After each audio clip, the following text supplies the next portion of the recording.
Mr. President, Dr. Biden, Madam Vice President, Mr. Emhoff, Americans, and the world.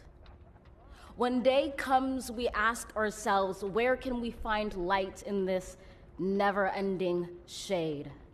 The loss we carry, a sea we must wade. We've braved the belly of the beast. We've learned that quiet isn't always peace, and the norms and notions of what just isn't always just is.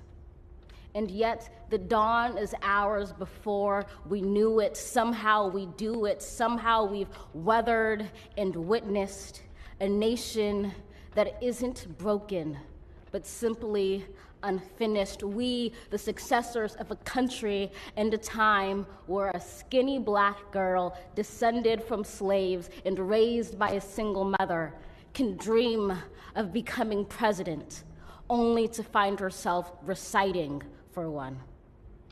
And yes, we are far from polished, far from pristine, but that doesn't mean we are striving to form a union that is perfect.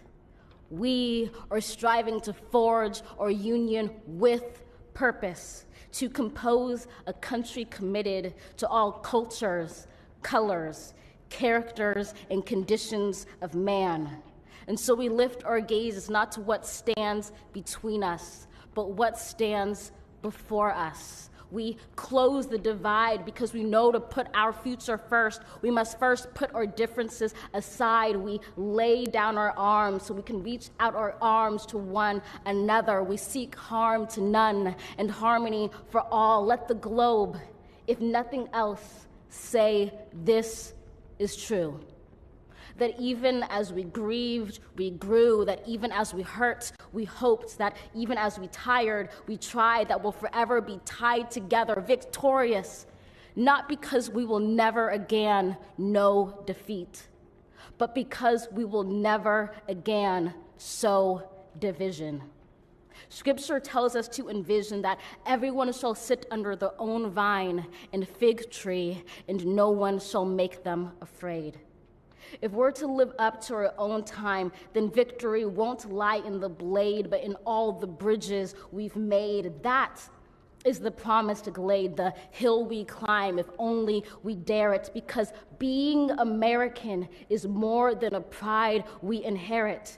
It's the past we step into and how we repair it. We've seen a force that would shatter our nation rather than share it, would destroy our country if it meant delaying democracy. And this effort very nearly succeeded. But while democracy can be periodically delayed, it can never be permanently defeated. In this truth, in this faith we trust, for while we have our eyes on the future, history has its eyes on us. This is the era of just redemption. We feared it at its inception. We did not feel prepared to be the heirs of such a terrifying hour, but within it we found the power to author a new chapter, to offer hope and laughter to our scepter, to offer hope and laughter to ourselves. So, while once we asked, how could we possibly prevail over catastrophe? Now we assert, how could catastrophe possibly prevail over us? We will not march back to what was, but move to what shall be, a country that is bruised but whole, benevolent but bold, fierce and free.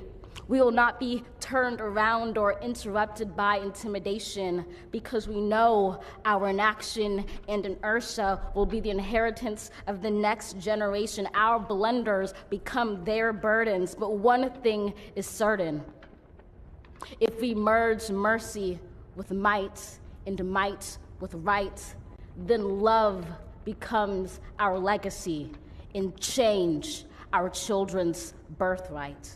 So let us leave behind a country better than the one we were left. With every breath from my bronze-pounded chest, we will raise this wounded world into a wondrous one. We will rise from the gold-limbed hills of the West. We will rise from the wind-swept Northeast, where our forefathers first realized revolution. We will rise from the lake-rimmed cities of the Midwestern states. We will rise from the sun-baked South. We will rebuild, reconcile, and recover in every known nook of our nation, in every corner called our country. Our people, diverse and beautiful, will emerge battered and beautiful. When day comes, we step out of the shade, aflame and unafraid. The new dawn blooms as we free it.